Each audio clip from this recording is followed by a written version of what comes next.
আমরা ষষ্ঠ শ্রেণীর অনুশীলনী 2.2 এর আজকে 7 নম্বর অঙ্কটি করব। তোমরা একটু প্রশ্নটি পড়ো।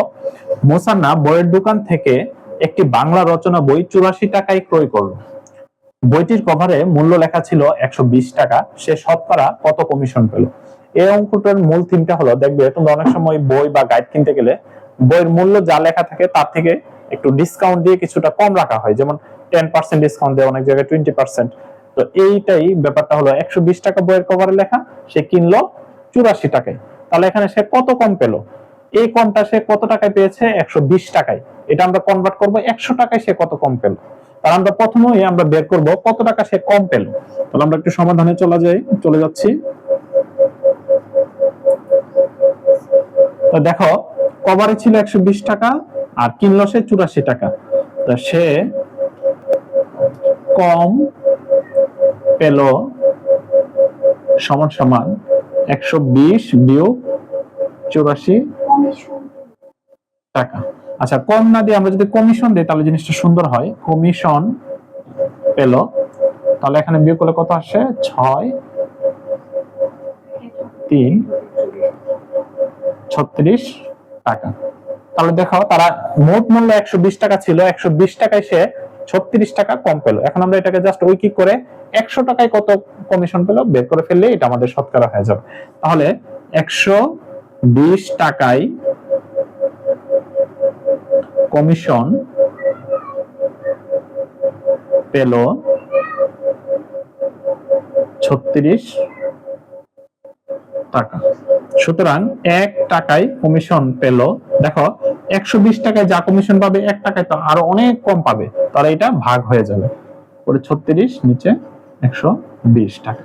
সুতরাং 100 টাকায় কমিশন পেল।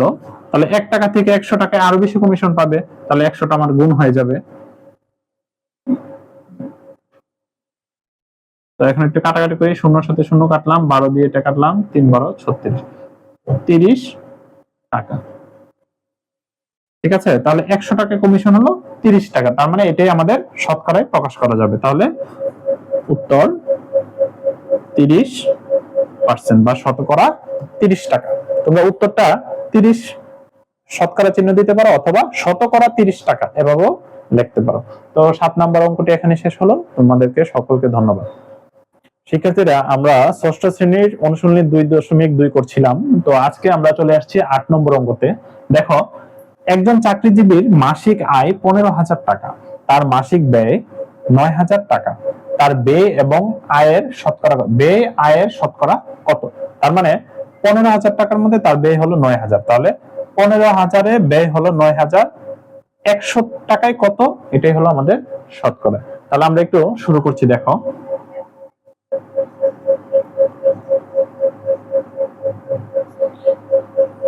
15,000 টাকায় ব্যয় 9,000 টাকা। সুতরাং 1 টাকায় ব্যয়, দেখো 15,000-এর যে টাকা ব্যয় হবে আর ইনকাম যদি 1 টাকা হতো, ব্যয় অবশ্যই অনেক কম হবে, 1-এর থেকে কম হবে। তো সেক্ষেত্রে এটা অবশ্যই রেজাল্ট কি আসবে? ছোট। তাই আমরা এটা ভাগ দিব টাকা। এখন দেখো, সুতরাং আমরা যেহেতু শতকরায় নিব, আমরা ঐকিকটা এটা রেজাল্টটা আমরা শতকরায় বের করব। 100-তে কত বের করব? এত টাকায়। দেখো, 1 টাকায় যদি ব্যয় হয় এটা, তাহলে 100 টাকায় কি টাকার সংখ্যা বাড়ছে, তাহলে আমার ব্যয়ও বাড়বে।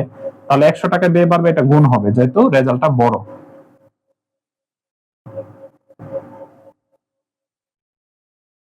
এত টাকা।